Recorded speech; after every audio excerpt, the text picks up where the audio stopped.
Toyota in the first 5 spots. And here we go. Oh, looks like Junior got into the back of Keselowski a little bit there on the go. These cars really accelerate a lot faster than they used to here because they've got about 150 almost more horsepower. That's going to hurt Brad right here because Carl Edwards is on Kevin Harvick's bumper and pushes him out front right now. Here comes Junior. Brad's got help coming. Johnny Chapman treated and released from the Infield Medical Center. Bump. Here they go. Looks like we may have our second leader.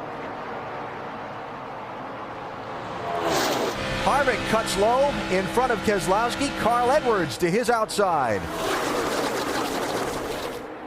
Edwards got Boyer behind him in the 21. And dancing around down the bottom. Yeah, that's really rough down there. It's where you want to be, but it's extremely rough. You got to have it pointed in the right direction.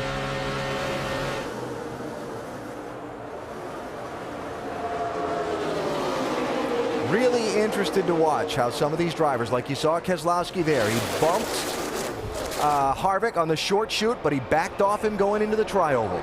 And he had another first. He had the first Chevrolet to lead a lap. Very nice. Dr. Jerry Punch is with Jennifer Jo Cobb. Yeah, you mentioned she's okay out of the hospital after being checked out. Jennifer, what happened? You know, that's the first time in our ill-fated trip down here, this new Ford Mustang, that we've had anybody behind us. And there's so many of us back there just trying to be safe. And I, was making just real clean, safe passes. And that's the first time another car had been on our bumper all weekend. And the rear end just did not hold. I mean, he did nothing wrong. I hate it for Johnny Chapman, and I hate it for our team because they work so hard. This is definitely going to take a financial hit for us.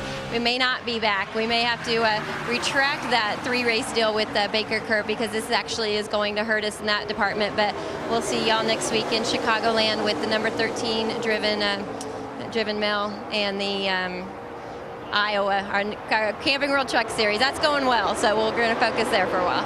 Tough night for Jennifer Jo Cobb, baby. All right, Doc, thanks. So, great fight for the lead. Harvick inside, 33. Edwards outside, 60. How about a little side draft in there? Yeah, I think that was unintentional, though, because I think he got loose and he just followed his car down there. I see a lot of guys just aiming these cars. I mean, it's just they're dancing all over the place.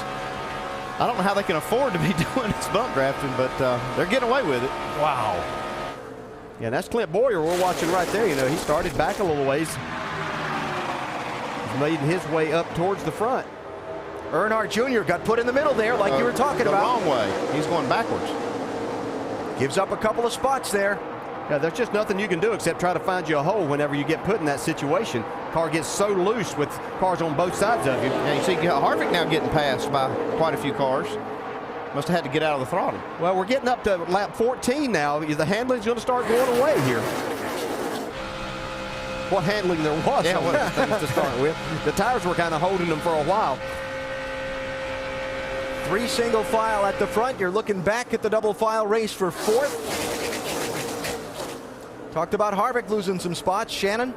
Well, Kevin Harvick has been very good all weekend, guys. You heard him in qualifying today. You heard him in countdown. He said that they've given up speed in order for drivability. One way that they've done that is with the conventional spring setup. They are not coil bound here tonight. They said during the test in May they went out with a coil bound setup. The car was very edgy, so they tried something new, and they think it's really going to pay off for this team here tonight. They said that they won't be fast as the rest of the guys, but they will definitely have the handling, and that they feel will win them the race. Guys? Shannon, thanks. Look at Carl Edwards working that wheel.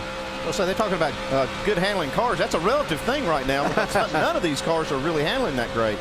Goes Boyer. Yep, there's another leader. And that is a car also that went back and forth between coil binding and the bigger springs. And Clint Boyer told me, he said, I could drive it the other way, but I would be a passenger more than a driver. He said, I'm in control better with these springs like this. Now he's in the lead. They see another guy that can drive a car out of control. Kyle Busch up on the top now with some momentum. And let me just clarify. Yes, the onboard was Kevin Harvick, but Carl Edwards had his hands full down at the bottom of the racetrack. For the lead, Justin Allgaier in the 12. And he's got no help. You see that 21 get sideways, get in the corner there? They're driving these things. They're earning every dollar they're getting paid for this. Now, Clint Boyer's a dirt racer. He's He's a little used to backing a car into the corner that way, Yeah, but not at these kind of That's right, speeds. yes. Yeah. Ooh, 3 wide. Logano up top. Now that put Kyle Busch in the middle in a way that he didn't want. We saw him go 3 wide and make a pass a while ago. When you're getting past, that's a terrible place to be. See how he handles it here. He's back 3 wide again, his teammate on the outside. While we watch this, Dr. Punch is caught up with Johnny Chapman. Yeah, back at the hospital. And Johnny, from your vantage point, what happened out there?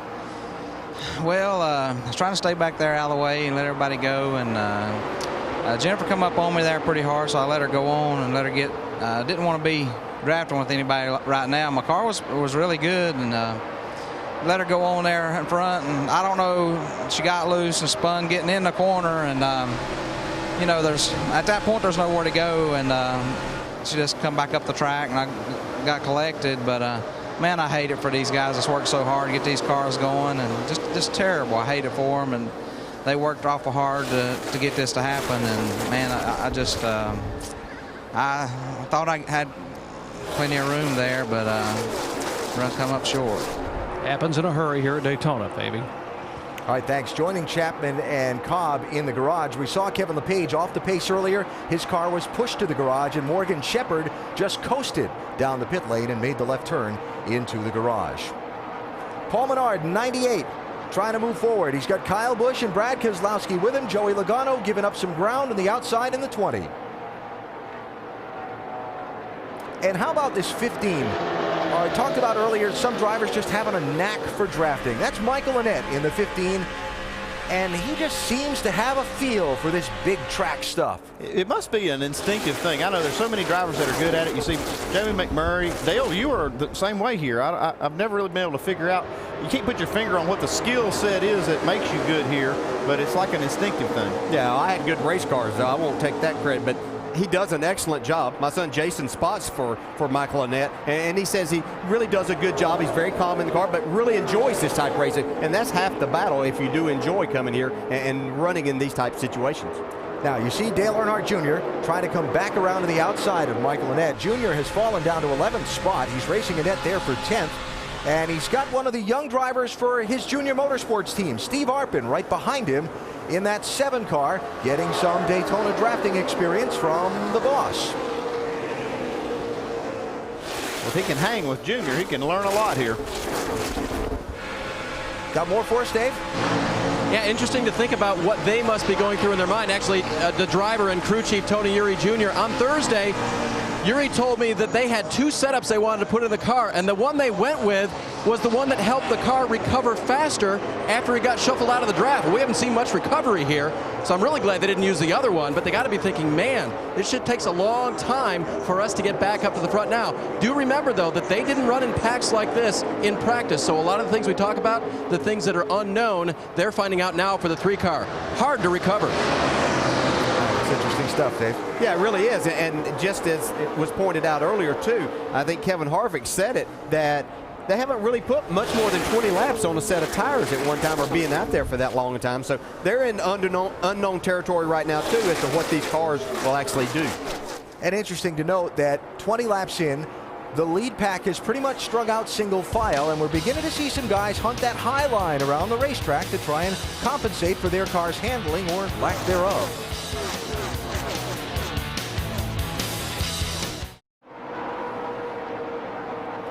Aerial coverage provided by Goodyear. Go to Goodyear.com to show your thanks and help support our troops. Goodyear, the official tire of NASCAR. Great look at the fight for the lead here at Daytona in the Subway Jalapeño 250. Clint Boyer's got it. Kevin Harvick trying to hold off Kyle Busch for second. And an interesting drafting partner choice a second ago for Brad Keselowski. Had a chance to jump down in front of Kyle Busch when Kyle was making that inside run. Chose to go with Kevin Harvick instead. Yeah, you could see Kevin Harvick's car sideways off of turn 2. We got a huge run right up to Clint Boyer's back bumper. Oh, man, look at that drive car. this car. Wow. Tell you what, they're wheeling these cars. Clint Boyer's radio a minute ago. You guys are really, you pull them through 1 and 2. Don't let him get too close to me up off. If he does, I got to give it to him. He just send me out. That's just the air looseness of these cars.